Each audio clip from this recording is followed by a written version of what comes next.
እንሰራለን። ግን ማን እንደፈጠረን ማንን እንደምናመልክ ወዴት እንደምንሄድ ሳንኖር ሳናቅ እንኖራለን። የሰው ልጆች ሆይ ወገኖቼ አዋጅ አዋጅ አዋጅ ብለናል። ይህ እውነት አንድ ነው።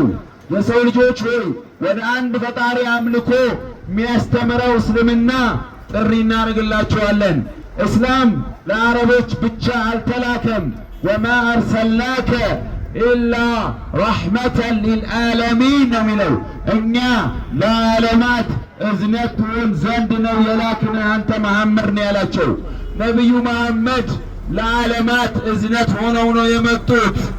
ነቢዩ መሐመድ ያስተማሩትን ትምህርት ይህ ነበረ። ለሰው የማያዝን ሰው አላህ የሰማይና የምድር ፈጣሪ አያዝንለትም ብለው ነው ያስተማሩት። ነቢዩ መሐመድ ለእንስሳ መብት እንኳን ለሰው ልጅ ለእንስሳ መብት የሚጨነቁ ነቢይ ነበሩ።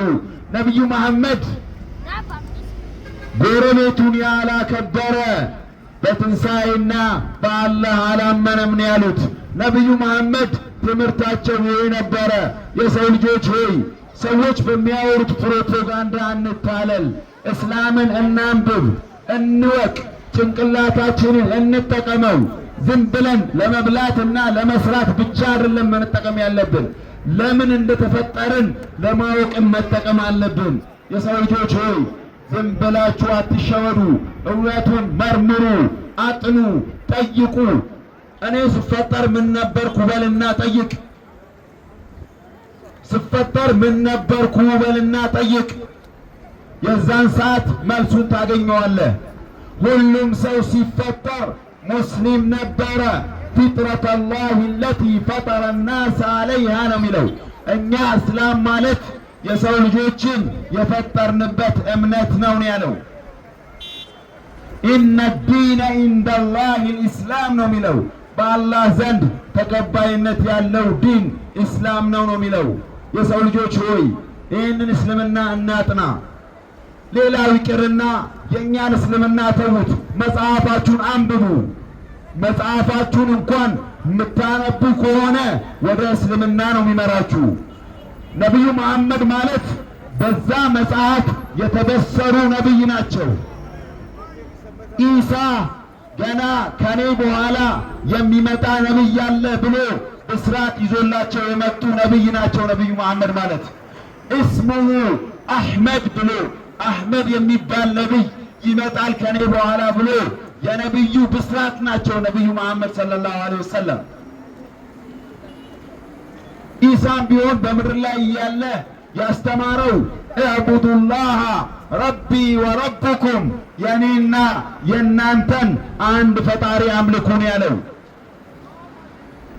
የሰው ልጆች ሆይ አዋጅ አዋጅ ብለናል።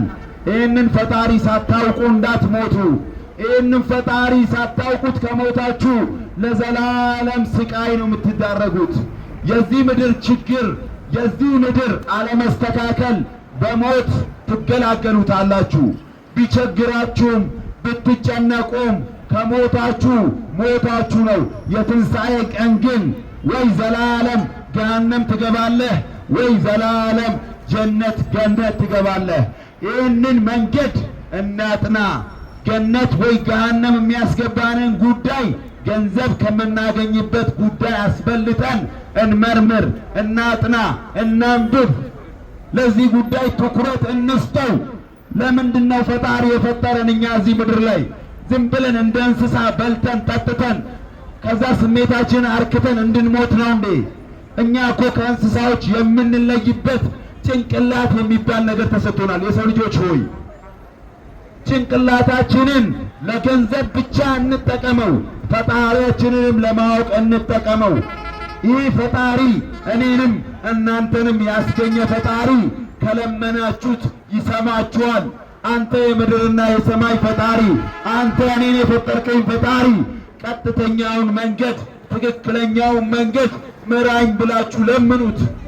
እኛ ማንንም ለማጠልሸት ማንንም ለመናገር አይደለም። ይህንን ጉዳይ ሁሉም ሰው ትኩረት ሰጥቶት እንዲያየው ለማድረግ እንጂ። የሰው ልጆች ሆይ ጉዳዩን ትኩረት እንስጠው።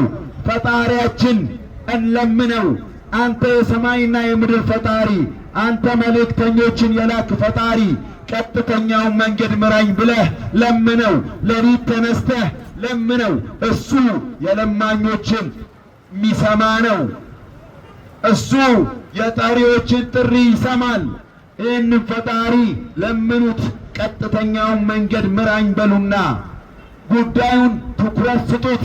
ለዚህ ጉዳይ ከገንዘብ ከሌላ ነገር በላይ ጉዳዩን ትኩረት ሰጥታችሁ አንብቡ፣ አጥኑ። መጽሐፋችሁንም ቢሆን አንብቡት። መጽሐፉ ምንድነው የሚለው ብለህ አንብብ። እኛ ብዙ ቮሊዩም መጽሐፎችን እናነባለን።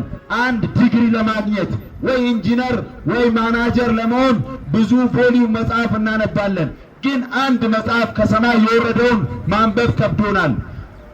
ሰይጣን አይጨዋትብን፣ ጠላታችን የሆነው ዳንኤል አይጨዋትብን። የሰው ልጆች ሆይ ይህን ጉዳይ ትኩረት ሰጥታችሁ እዩት። ይህንን ለማመላከት ነው እኛ እዚህ ጋር ምንጮ ከናንተ ገንዘብ ፈልገን አይደለም፣ ከናንተ ሌላ ነገር ፈልገን አይደለም። ይህን ጉዳይ እዩት።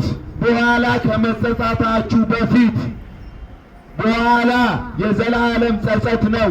ወይ ገነት ነው ወይ አዛብ ነው፣ ወይ ሲኦል ነው ወይ ገነት ነው መንገዱ። ከዚህ ውጪ መንገድ የለም። ይህን ጉዳይ ማጥናት የሁሉም ሰው የነፍስ ወከፍ ኃላፊነት ነው። ዝም ብለህ በጭፍን የሆነን ሰውዬ መከተል የለብህም። አንተም ጭንቅላት ተሰጥቶሃል። አንተም ማንበብ ትችላለህ። አንተም መጽሐፉ ለሁሉም ለማንበብ ክፍት ነው።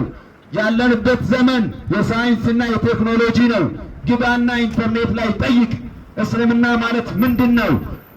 ክርስትና ማለት ምንድነው በልና ጠይቅ። ከዛ አንብብ። ከዛ ለዚህ ጉዳይ ከስራ የበለጠ ትኩረት ስጠው። ለምን በኋላ ገሃነም ትገባለህ ወይም ደግሞ ገነት ትገባለህ። የሰው ልጆች ሆይ መነጽራችንን እናውልቅ። ሰዎች የነፉብን ፕሮፓጋንዳ ከላያችን ላይ እናንሳ። ከዛ በኋላ በባዶ ልባችንን ክፍት አርግተን ሁሉም ነገር እናጥና። ይሄ መልእክታችን ነው። የሰው ልጆች ሆይ ወደዚህ እውነት ጥሪ እናደርግላችኋለን። የሰው ልጆች ሆይ በኋላ ጸጸት አይጠቅምም። በኋላ ጸጸት አይጠቅምም። በኋላ ጸጸት አይጠቅምም። አዋጅ! አንድ ፈጣሪን ብቻ እናምልክ። ከአንድ ፈጣሪ ውጪ ማምለክ ፈጣሪን ያስቆጣዋል። የሰው ልጆች ሆይ አንድ ፈጣሪን እናምልክ። ከሱ ውጪ መመለክ ያለበት የለም። የሰው ልጆች ሆይ ይህንን እውነት ስሙ፣ ይህንን እውነት ስሙ። አባቶቼ ዘመዶቼ ብለን አንሸወድ። የሰው ልጆች ሆይ ጉዳዩ በጣም ሲሪየስ ነው። እኛ እዚህ ጋር እንደምናወራው ብቻ አይደለም። በኋላ ፈጣሪ ምክንያት አይቀበልንም። አልኑዕሚርኩም ማ ተዘከረ ፊህ መን ተዘከር ይላል። እኛ ምድር ላይ አንድ ሰው አንብቦ ለመረዳት የሚችልበትን ጊዜ አላኖርናችሁም እንዴ ይለናል አላህ ጌታችን። አኖረን ነበር ጌታችን ይላሉ። ታዲያ ዛሬ ጸጥታ አይጠቅምም ይላል። የሰው ልጆች ሆይ የልባችሁን ሰላም የምትፈልጉ ከሆነ መረጋጋትን የምትፈልጉ ከሆነ እኔ የምላችሁ ማስተላለፈላችሁ መልእክት ከፈጣሪ ጋር አውሩ። ፈጣሪያችሁን አናግሩት። አንድ ፈጣሪ እንዳለ እናምናለን። ይህን ሰማይ የፈጠረ ያለ ምሰሶ ይህን ምድር የፈጠረ አንድ ፈጣሪ እንዳለ ምናምን ከሆነ ያንን ፈጣሪ እናናግረው። እሱ የለማኞችን ድምፅ የሚሰማ ጌታ ነው። ፈጣሪ አንተ የሰማይና የምድር ፈጣሪ ሆንክ ጌታዬ፣ ከአንተ ጋር አስታርቀኝ፣ ቀጥተኛውን መንገድ ምራኝ ብለን እንጠይቀው። እስቲ እንደዚህ እናርግ። የሰው ልጆች ሆይ ወገኖቼ፣ በኋላ የዘላለም ጸጸት ከሚጸጡ ሰዎች አላህ አያድርገን። እኔንም እናንተንም ቀጥተኛው መንገድ ላይ የሰማያዊ የሆነው እምነት ላይ ይምራን። ሁላችንንም በዚህ ፈጣሪ ለኛ በላከን እምነት ላይ ሳንሆን ከዚህ ምድር በሞት የሚሄዱ ሰዎች አላህ አያድርገን። ይሄ የሁል ጊዜ ዱዓችን ነው። ሱብሓነከ አላሁመ ወቢሐምድ